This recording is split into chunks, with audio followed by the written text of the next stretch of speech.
Bismillahirrahmanirrahim. Assalamualaikum warahmatullahi wabarakatuh. Alhamdulillahilladzi arsala rasulahu bil huda wa dinil haqq liyudhhirahu 'alad din kullih wa kafa billahi shahida. Asyhadu an la ilaha illallah wahdahu la syarika lah wa asyhadu anna Muhammadan 'abduhu wa rasuluhu la nabiyya ba'dahu. Wa qala Allah ta'ala fil Qur'anil Karim, a'udzu billahi minasy syaithanir rajim. Bismillahirrahmanirrahim. Walladzina jahadu fina lanahdiyannahum subulana wa innallaha lama'al muhsinin. Al-ayat. Sadaqallahul adzim. Jamaah Masjid Baitur Rahman yang berbahagia, yang dimuliakan oleh Allah Subhanahu wa taala. Pertama, saya ucapkan banyak terima kasih secara pribadi karena masih diberikan kesempatan buat saya pribadi untuk tetap di sini belajar bareng untuk menatadaburi ayat-ayat Al-Quran dan hadis-hadis Nabi. Di dalam kesempatan kali ini, tema pada hari ini adalah babun fil mujahadah, bab tentang bersungguh-sungguh di dalam beramal. Dijelaskan di dalam kitab Riyadhus Shalihin karangan Imam An-Nawawi, bab ke-11 halaman 49. Diawali dengan surat suci Al-Quran di dalam surat Al-Zalzalah ayat 7. Saya meyakini bahwa Bapak Ibu pasti sering mendengarkan ayat ini dan sudah hafal, karena sering sekali para ustadz atau imam membaca ayat ini ketika menerangkan atau ketika dalam posisi sholat.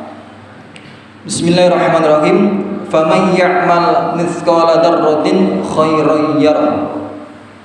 Maka barang siapa yang melakukan sebuah amal kebaikan, walaupun itu hanya seberat biji zarrah, pasti niscaya ia akan melihat balasan yang telah Allah berikan kepada hambanya.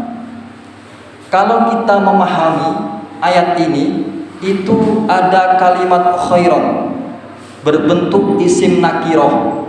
Di dalam satu kalimat ada huruf syarat man.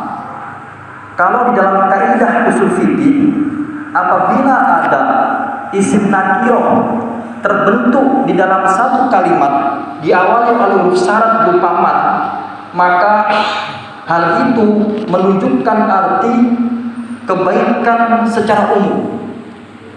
Tidak ada pengecualian.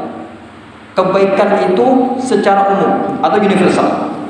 Bisa dikatakan bahwa jika seorang hamba ia melakukan sebuah kebaikan, apapun itu bentuknya, walaupun itu sekecil apapun, niscaya pasti dia akan menyaksikan balasan dari Allah Subhanahu wa taala. Di dalam hal ini, para ulama itu memberikan berbagai definisi dari arti dzarrah. Ada ulama yang mengartikan bahwa dzarrah itu seperti semut kecil. Berdasarkan hadis yang diriwayatkan oleh Al-Imam At-Tirmidzi, dzarrah di situ diartikan bahwa ketika manusia-manusia yang sombong kemudian dikumpulkan pada hari kiamat, mereka dikumpulkan dalam keadaan seperti semut-semut yang kecil. Itu arti dzarrah. Ulama yang kedua memberikan penafsiran dzarrah di sini itu adalah ketika kita meletakkan debu di atas telapak tangan kita, kemudian dihempaskan oleh sebuah udara, lalu butiran-butiran debu yang menempel di atas telapak tangan, itulah yang disebut dengan dzarrah. Ulama yang ketiga memberikan penafsiran dzarrah itu adalah sebuah partikel-partikel kecil yang mampu dan bisa dilihat ketika disinari oleh matahari. itu disebut dengan dzarrah. Di dalam hal ini, di dalam tafsir Al-Qurtubi, Imam Al-Qurtubi memberikan penafsiran yang dimaksud dengan dzarrah, seberat biji dzarrah itu adalah suatu zat yang paling kecil atau yang paling sedikit, sehingga dari berbagai definisi arti yang disampaikan oleh para ulama bisa kita ambil kesimpulan, sekecil apapun kebaikan yang dilakukan oleh manusia, niscaya Allah Subhanahu wa taala akan memberikan balasannya.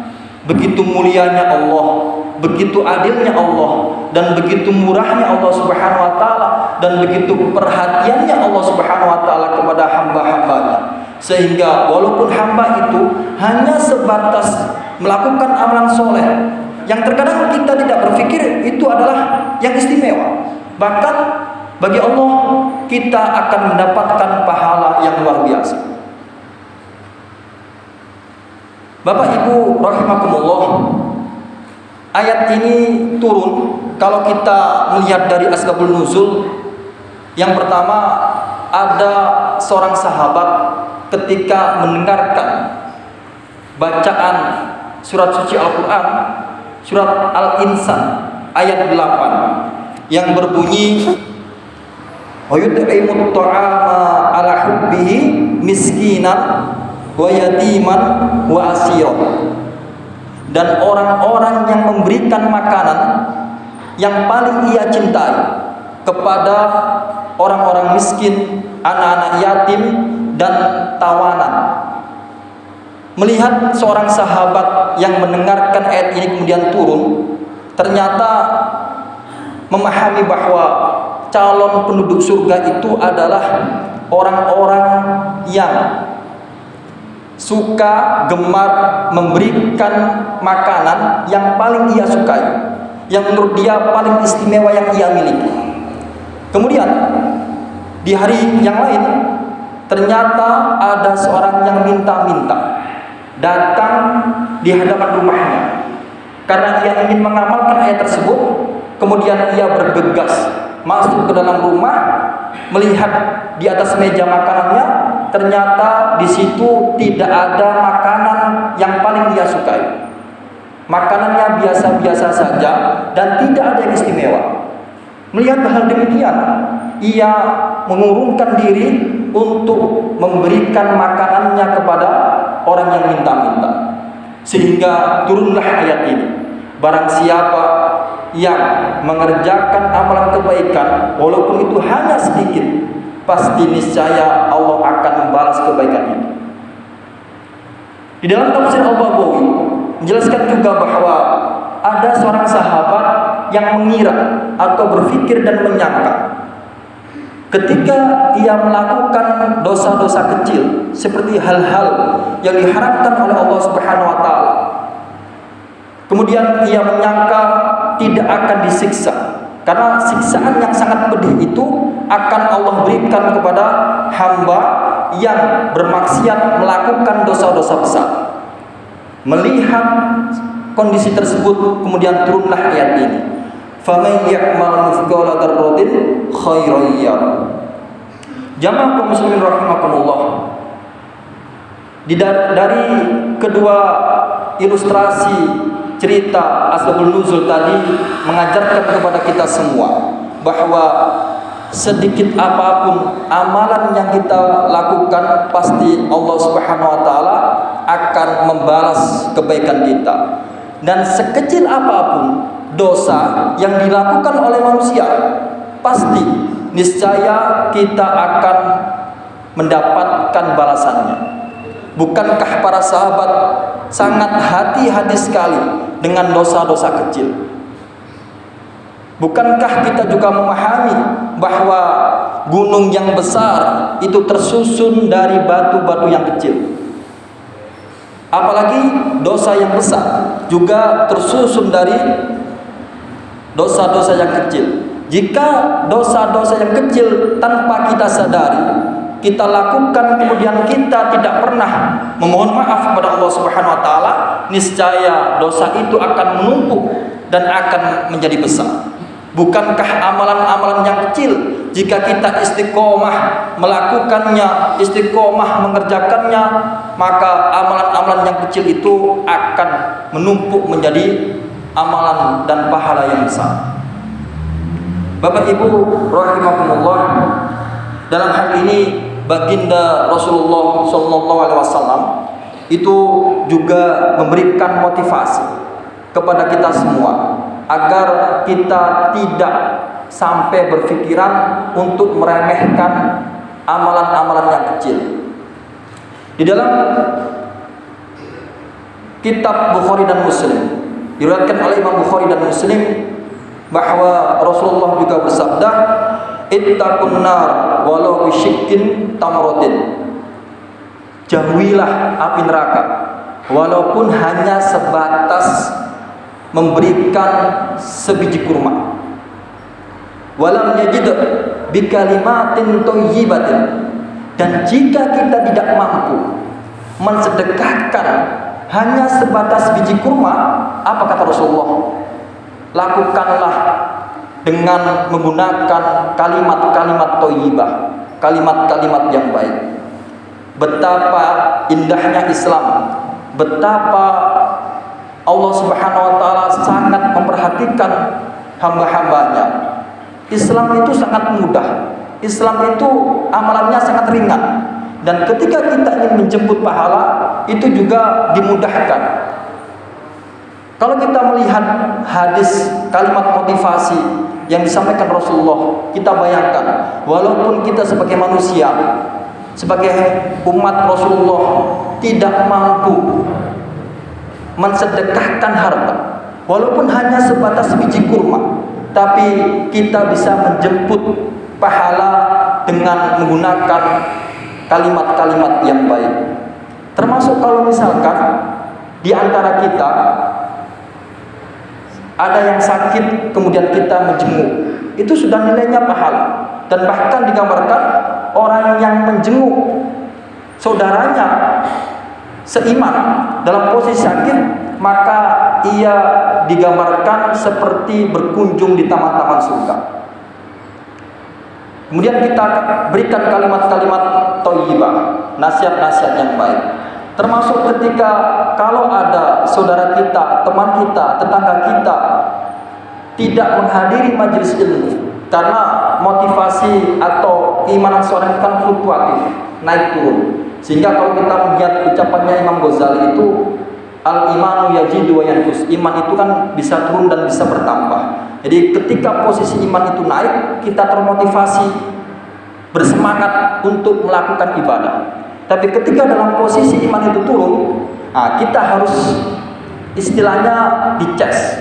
Nah, kalau misalkan kita melihat saudara kita, tetangga kita, teman kita yang dalam posisi imannya turun atau terpuruk, maka kewajiban kita sebagai saudara seiman adalah mengingatkan, mengajak, menasihati betapa mudahnya Islam.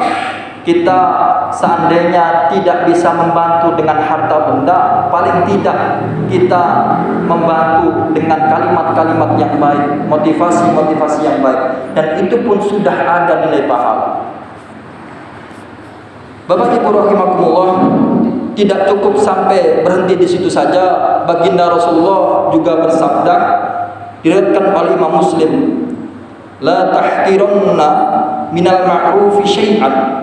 Di sini memakai nun taukid. Kalau dalam posisi kaidah ilmu nahwu, nun taukid itu terletak untuk fi'il mudhari dan fi'il amar.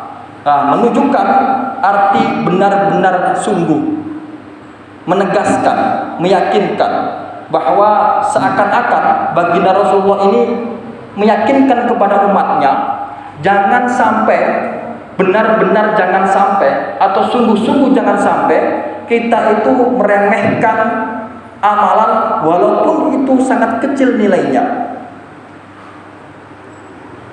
Walau anna taqa akhaka biwajhin tolikin. Walaupun kita hanya sebatas memberikan senyuman kepada saudara kita seiman, itu sudah ada nilai pahala. Bayangkan hanya memberikan senyuman. Kalau ada tetangga kita, teman kita, kemudian kita menyapa dengan wajah senyuman, itu sudah ada nilai pahala. Coba kalau Bapak Ibu bayangkan ada tetangga kita yang menyapa dengan wajah mencurang atau dengan wajah emosi dan marah, penuh marah, kemudian menyapa kita, dilampiaskan dengan kita, apakah kita tidak tersinggung? Pasti tersinggung. Begitupun pesan Rasulullah, walaupun hanya sebatas memberikan senyuman kepada saudara kita, itu sudah ada nilai pahala. Oleh karena itu, marilah kita dalam posisi ini muhasabah diri, introspeksi diri, dan jangan pernah ada pikiran sedikit pun kebaikan yang kita lakukan, walaupun itu kecil, pasti akan bernilai pahala. Bukankah Imam Ibnu Mubarak juga pernah berpesan bahwa banyak amalan yang besar tapi menjadi kecil karena niat yang salah, dan banyak sekali amalan yang kecil menjadi besar karena niat yang benar. Jadi tolak ukurnya adalah niat keikhlasan yang ada dalam hati kita. Itu harus kita benar. Apa contohnya? Kita bisa sedekah dengan ratusan ribu jutaan. Tapi kalau misalkan sedekah itu untuk riya, untuk disanjung orang, maka nilainya tidak ada, menjadi nol. Itu perjuangan yang besar, karena mengeluarkan uang itu butuh dikumpulkan perjuangan yang sangat luar biasa. Tapi nilainya menjadi kecil karena niat yang salah. Tapi ketika kita dengan amalan yang kecil, dengan niat yang tulus dan ikhlas, maka nilai pahala yang kita dapatkan akan begitu melimpah. Bukankah pertemuan 2 bulan yang lalu kita membahas tentang fadilah istighfar, bab taubat dalam kitab yang sama? Bagi orang yang senantiasa menggunakan kalimat-kalimat thayyibah, membaca istighfar, apa susahnya membaca istighfar? Sangat mudah sekali. Tidak membutuhkan biaya, tidak membutuhkan pengorbanan. Kita dibasahi lidah kita dengan bacaan istighfar. Kemarin kita membahas fadilah membaca istighfar dalam surat An-Nuh ayat 10 sampai 12. Faqultu astaghfiru rabbakum innahu kana ghaffara. Jika kita seringkali membaca istighfar, maka 5 keutamaan yang kita dapatkan. Yursilis sama alaikum midrara. Kita diberikan hujan yang sangat lebat, rezeki yang begitu deras dari Allah Subhanahu wa taala. Wa yumdidukum bi amwalin wa banina. Kemudian kita akan diberikan anak, keturunan, dan kemudian kita akan diberikan harta benda. Wa ja'al lakum jannatin wa ja'al lakum anhar. Dan tidak hanya cukup sampai di situ. Poin yang keempat, kita juga diberikan kebun-kebun yang subur. Kemudian diberikan air yang mengaliri kebun-kebun itu sehingga buahnya sangat lebat. 5 keutamaan kalau kita mendawamkan istighfar. Bi kalimatin thayyibatin. Jamaah kaum muslimin rahimakumullah. Kemudian di ayat berikutnya Allah Subhanahu wa taala juga menegaskan, wa ma tuqaddimu li anfusikum min khairin tajiduhu indallahi wa khairan wa a'dama ajran. Wa ma tuqaddimu, dan apa saja kebaikan yang diperbuat oleh kalian semua, li anfusikum, itu muaranya akan kembali kepada kita semua. Min khairin, dari kebaikan yang telah dilakukan oleh manusia. Tajiduhu, niscaya dia akan mendapatkan indallahi, di sisi Allah, huwa, apa itu? Khairan, kebaikan, wa a'dama ajran, dan pahala yang besar. Ayat ini menegaskan kepada kita semua ada 2 hal. Yang pertama berupa khairan, kebaikan. Kebaikan yang akan kita dapatkan ketika kita berada di dunia. Wa a'dama ajran, dan tidak cukup sampai di situ. dia akan mendapatkan pahala yang begitu besar. A'dhama itu isim tafdhil, menunjukkan arti lebih atau sangat. Seakan-akan Allah juga untuk meyakinkan, menegaskan kepada hambanya, jika engkau melakukan kebaikan walaupun itu sedikit nilainya, pasti niscaya engkau akan mendapatkan kebaikan ketika masih ada di dunia, dan di akhirat nanti pahalanya akan diberikan begitu besar. Betapa murahnya Allah Subhanahu wa taala dan betapa adilnya Allah Subhanahu wa taala untuk hamba-hambanya. Jamaah kaum muslimin rahimakumullah, berikutnya di dalam hal ini kita harus senantiasa tidak boleh berpikiran bahwa amalan kebaikan yang kita lakukan itu tidak ada nilai pahalanya. Termasuk di dalam doa. Jika kita sebagai hamba mendekatkan diri kepada Allah, niscaya Allah itu akan lebih dekat kepada kita. Jika kita ada masalah, tolak ukurnya adalah yang pertama kali kita datangi adalah Allah, maka Allah itu akan membalas kedatangan kita.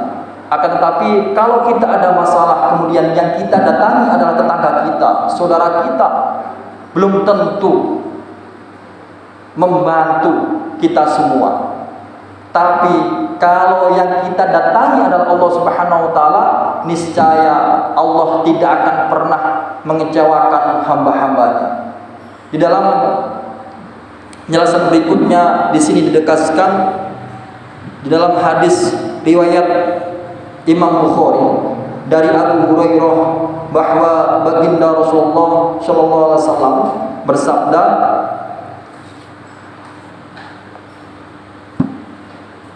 "Idza taqarraba al-'abdu ilayya shibran, taqarrabtu ilaihi dira'an." Dan apabila ada seorang hamba yang mendekat kepada Allah, kepadaku, ilayya kepadaku, yaitu Allah, shibron, sejengkal saja, maka Allah akan membalas, mendatanginya dengan sehasta. Wa idza taqarraba ilayya dira'an, taqarrabtu minhu ba'an. Dan apabila seorang hamba yang datang kepada Allah, mendekat kepada Allah Subhanahu wa taala dira'an sehasta, maka Allah akan mendatanginya balik ba'an, sedepan. Wa idza atani yamshi. Dan apabila ada seorang hamba yang mendatangi dengan berjalan, ataitu harwalatan, maka Allah Subhanahu wa taala akan membalas dirinya dengan berjalan cepat. Rawahu al-Bukhari, diriwayatkan oleh Imam Bukhari. Hadis nomor 96. Ini menegaskan kepada kita semua bahwa Allah Subhanahu wa taala itu benar-benar sangat peduli dan sangat sayang kepada hamba-hambanya. Bayangkan kita datang kepada Allah dengan berjalan, tapi Allah Subhanahu wa taala membalas dengan berlari. Bahkan kalau kita melihat dalam surat Al-Quran, Allah Subhanahu wa taala berfirman dalam surat Al-Baqarah ayat 186, "Wa idza sa'alaka ibadi anni fa inni qarib." Wahai Muhammad, jika ada seorang hamba yang bertanya tentang di manakah diriku, maka sesungguhnya saya sangat dekat. Kalau kita melihat ayat tersebut, wa idza sa'alaka ibadi anni fa inni qarib, Allah mengatakan jika ada seorang hamba yang datang dan bertanya tentangku, maka katakanlah, bukan kalimatnya, tidak ada kalimat maka katakanlah, tapi Allah langsung mengatakan fa inni qarib, maka sesungguhnya saya dekat. Bahkan di hadis yang lain Rasulullah menjelaskan kedekatan hamba dengan Allah Subhanahu wa taala itu ibaratnya lebih dekatnya tali unta dengan leher unta. Itu lebih dekat Allah dengan hamba dibandingkan tali unta yang melekat dengan leher unta. Berarti bisa kita bayangkan Allah Subhanahu wa taala itu sangat dekat sekali. Ujibu da'watad da'i idza da'an. Dan apabila kita sebagai hamba berdoa kepada Allah Subhanahu wa taala, niscaya pasti Allah akan mengabulkan doa-doa yang kita panjatkan.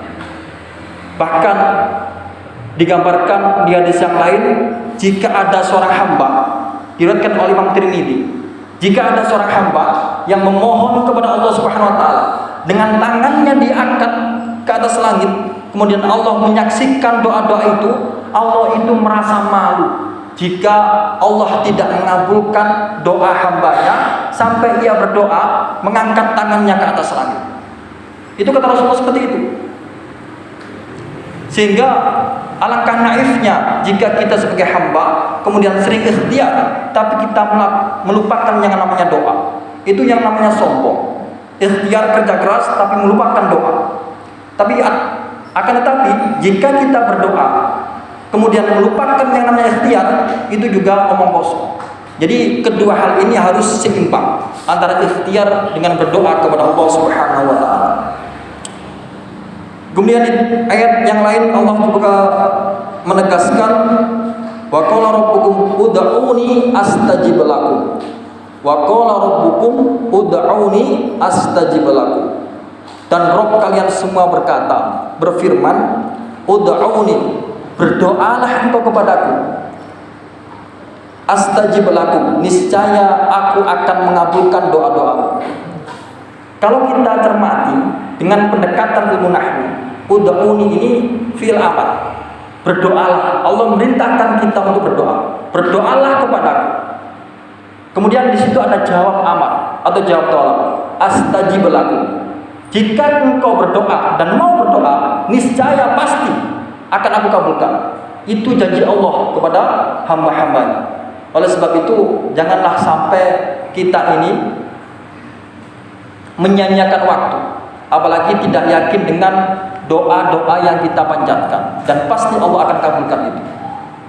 Bukankah kita belajar terhadap Nabi Ibrahim alaihissalam ketika dibakar, kemudian dia mengangkat tangannya dan berdoa kepada Allah Subhanahu wa taala.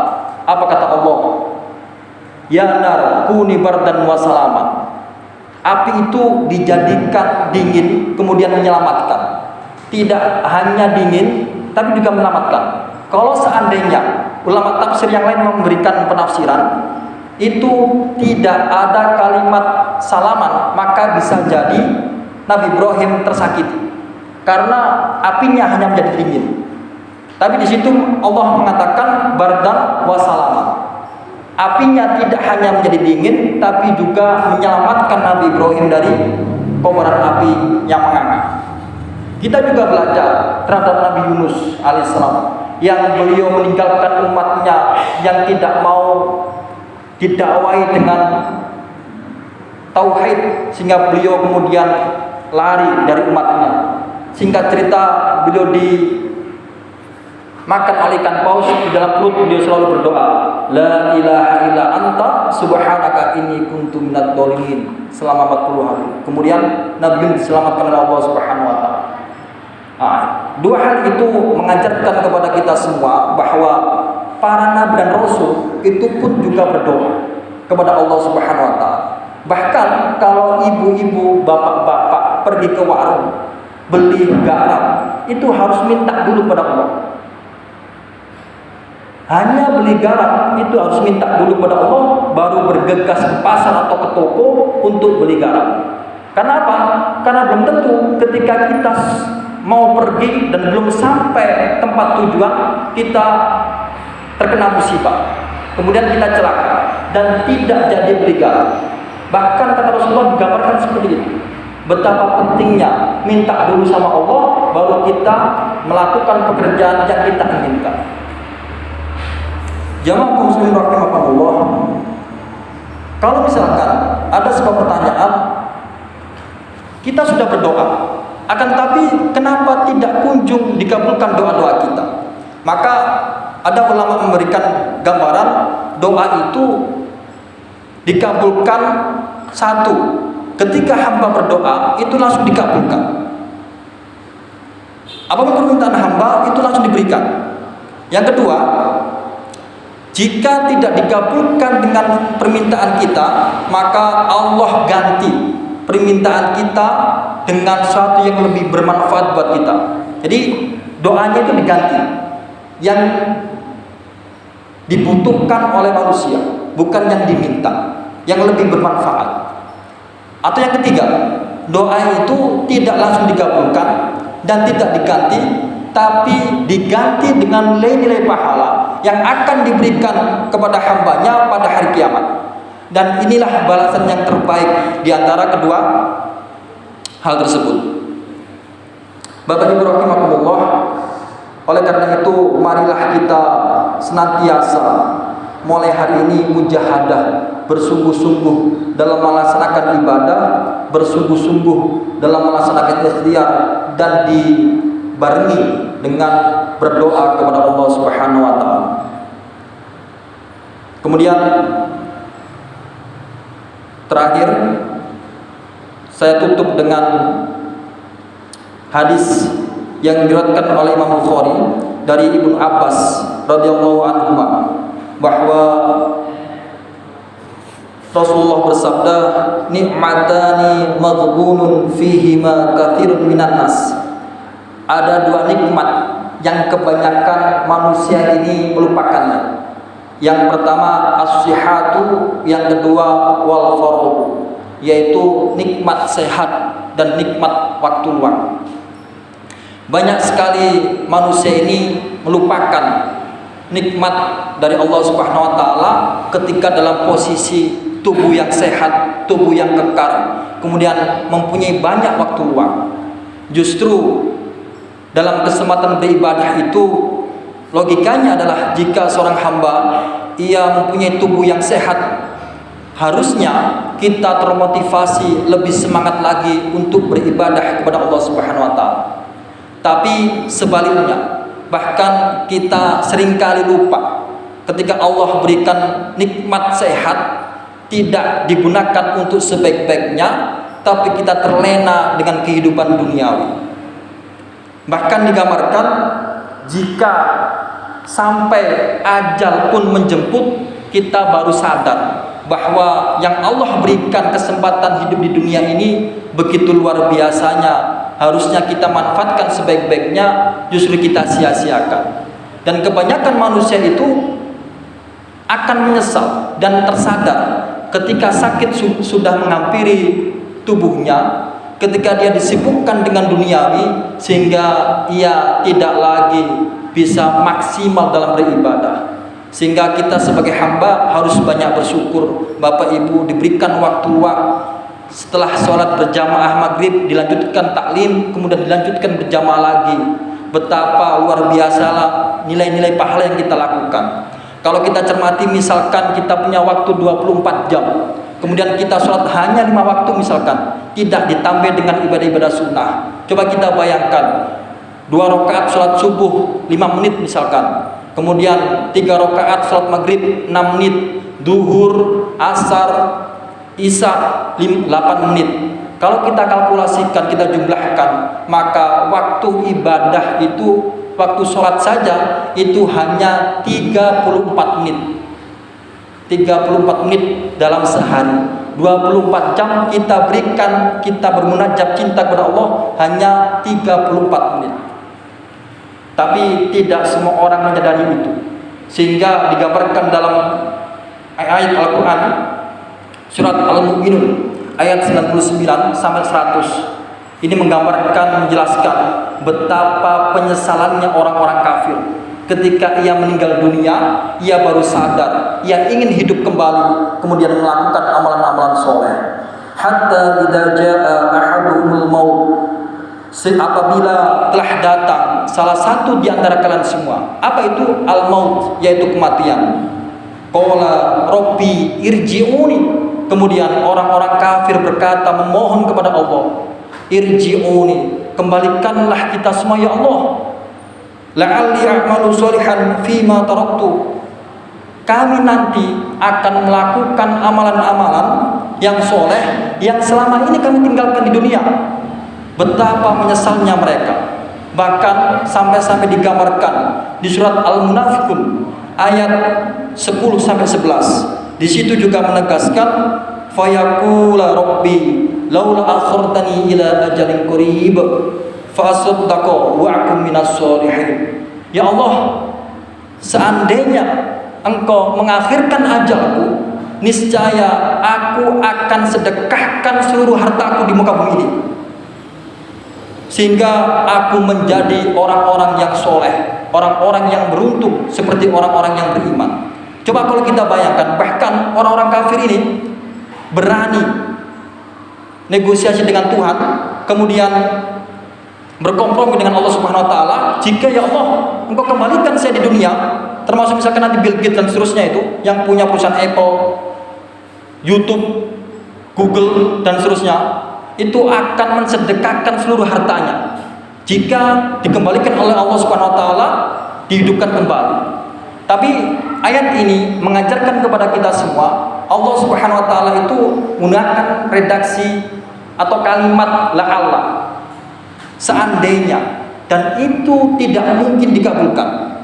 Kalau kita melihat penjelasannya Pak Khuraisyab dalam tafsir Al-Misbah, itu juga menegaskan la'alla itu adalah kalimat yang pengandaian yang untuk menghinakan orang-orang kafir dan tidak akan dikabulkan doa-doanya.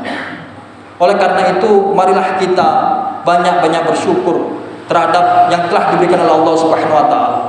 Terakhir, nikmat yang paling tertinggi itu adalah nikmat iman dan Islam. Sehingga Allah berfirman dalam surat Al-Maidah ayat 3, "Al-yawma akmaltu lakum dinakum wa atmamtu 'alaikum nikmati wa raditu lakumul Islam madina." Jadi nikmat yang tertinggi itu adalah iman atau Islam. Yang kedua, itu adalah akal pikiran. Kalau misalkan kita dihapus akal pikiran kita sehingga kita tidak sadar siapa diri kita, keluarga kita dan seterusnya. Kemudian yang ketiga adalah nikmat keamanan. Dimanapun kita hidup, siapapun tetangga kita, kalau kita sudah merasa aman, itu adalah nikmat yang luar biasa. Dan yang terakhir adalah nikmat rezeki. Rezeki, harta benda, itu adalah nikmat yang paling terakhir, bukan nikmat yang pertama. Karena kita semuanya sudah mendapatkan nikmat yang pertama iman, yang kedua akal pikiran, yang ketiga keamanan, dan yang terakhir ini adalah rezeki. Jadi jika kita merasa masih belum cukup terhadap apapun itu bentuknya tentang rezeki, maka janganlah putus asa. Karena itu adalah nikmat yang paling rendah yang diberikan oleh Allah Subhanahu wa taala kepada kita semua. Mungkin hanya ini yang bisa saya sampaikan, kurang lebihnya saya mohon maaf. Kita akhiri dengan bacaan doa. A'udzu billahi minasyaitonir rajim. Bismillahirrahmanirrahim. Alhamdulillahirabbil alamin. Allahumma shalli ala Muhammad wa ala Muhammad walhamdulillahirabbil alamin. Allahumma ighfir lil muslimina wal muslimat wal mu'minina wal mu'minat al ahya'i minhum wal amwat innaka antas samiul qaribul mujibud da'wah wa ya qadil hajah. Allahumma inna nas'aluka al-huda wat-tuqa wal-'afafa wal-ghina wal-maut 'ala al-iman wal-islam wal-maut 'ala al-iman wal-islam wal-maut 'ala al-iman wal-islam. Allahumma inna nas'aluka salamatan fid din wa 'afiyatan fil jasad wa ziyadatan fil ilmi wa barakatan fil rizqi wa tawbatan qabla al-maut wa rahmatan indal maut wa maghfiratan ba'da al-maut. Allahumma hawwin 'alaina fi syaqatil maut wan najata minan nar wal 'afwa indal hisab. Rabbi ighfirli wa li walidayya warhamhuma kama rabbayani shaghira. Rabbana hab lana min azwajina wa dhurriyyatina qurrata a'yun waj'alna muttaqina imama. Rabbi hab li minas shalihin. Rabbi hab li minas shalihin. Allahumma inni a'udzu bika minal hammi wal hazani wa a'udzu bika minal azmi wal kasali wa a'udzu bika minal jubni wal bukhli wa a'udzu bika min ghalabati ad-dani wal rijal. Allahumma 'afini fi badani, Allahumma 'afini fi sam'i, Allahumma 'afini fi bashari. Rabbana atina fid dunya hasanah wa fil akhirati hasanah wa qina adzaban nar. Subhanaka rabbil izzati 'amma yasifun wa salamun 'alal mursalin walhamdulillahi rabbil alamin. Sekian kurang lebihnya saya mohon maaf. Wassalamualaikum warahmatullahi wabarakatuh.